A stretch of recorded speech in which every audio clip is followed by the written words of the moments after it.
নমস্কার বন্ধুরা, আজ চলে এসেছি আবারও একটা রেসিপি নিয়ে। আজকের রেসিপি কলিফ্লাওয়ার তন্দুর। শীতকালে ফুলকপি দিয়ে নানা রকমের রেসিপি করতে বেশ ভালোই লাগে। তাই ভাবলাম আজকে এরকম একটা রেসিপি শেয়ার করি, যেটা লাঞ্চে ডিনারে তো জমে যাবেই, স্ন্যাক্সেও কিন্তু দারুণ যাবে। তো প্রথমেই ফুলকপিগুলো আমি সিদ্ধ করে নিলাম। আর ফুলকপি জলটা যখন ফুটিয়েছি তার মধ্যে আমি নুন দিয়ে দিয়েছিলাম। সিদ্ধটা এমন হবে যেন ঘেটে যায় না, ভেঙে যায় না, গোটা থাকবে, কিন্তু বেশ নরম নরম হয়ে যাবে। এবার আমি জল ঝারিয়ে তুলে নিলাম। একটা প্লেটের মধ্যে আমি বেশ কতগুলো জিনিস নিয়ে নেব। তার মধ্যে প্রথমেই টক দই নিলাম, নিলাম সর্ষের তেল। সব কিছু মিলিয়ে একটা ম্যারিনেড তৈরি করব, যেটা ফুলকপির মধ্যে মাখাবো। আমি নিয়ে নিচ্ছি হলুদ গুঁড়ো, কাশ্মীরি লঙ্কা গুঁড়ো।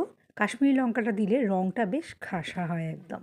আর ধনে গুঁড়ো, জিরে গুঁড়ো, গরম মশলা গুঁড়ো, আর সাথে নিয়ে নিলাম একটু আদা রসুন বাটা, লেবুর রস।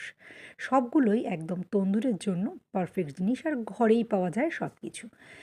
আর এবার নিয়ে নিচ্ছি বেসন, সাথে দিলাম কাসুরি মেথি, আর এখানে দিয়ে দিলাম তন্দুরি মশলা, আর অল্প একটু নুনটা একেবারেই স্বাদ মতো বুঝে দিতে হবে, কারণ আমি সিদ্ধ করার সময় কিছুটা নুন ব্যবহার করেছি।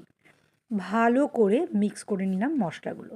এবার সিদ্ধ ফুলকপিগুলো মশলার মধ্যে নিয়ে খুব ভালো করে মাখিয়ে নিতে হবে একদম সব কপিগুলোতে, কোনোটা যেন বাদ না পড়ে।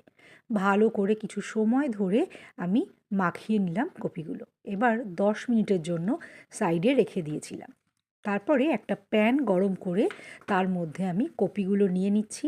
সাথে যে মশলাটা ছিল সেই মশলাটাও খুব ভালো করে প্লেট থেকে আমি প্যানের মধ্যে নিয়ে নিচ্ছি। এবার ব্যাস, আর কিছুই করার নেই।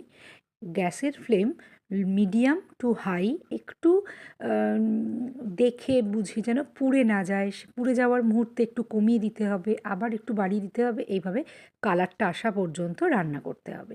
আর একটু বাটার দিয়ে দিলাম, বাটারটা দিলে একটু স্বাদ, গন্ধ সবই দারুণ হয়, ভীষণ টেস্টি লাগে খেতে। তো ব্যাস, আমার রান্না তো একেবারে চটপট হয়ে গেল। তোমাদের আমার আজকের রেসিপি কেমন লাগলো জানাতে কিন্তু একদমই ভুলো না। আজ আসি, টাটা।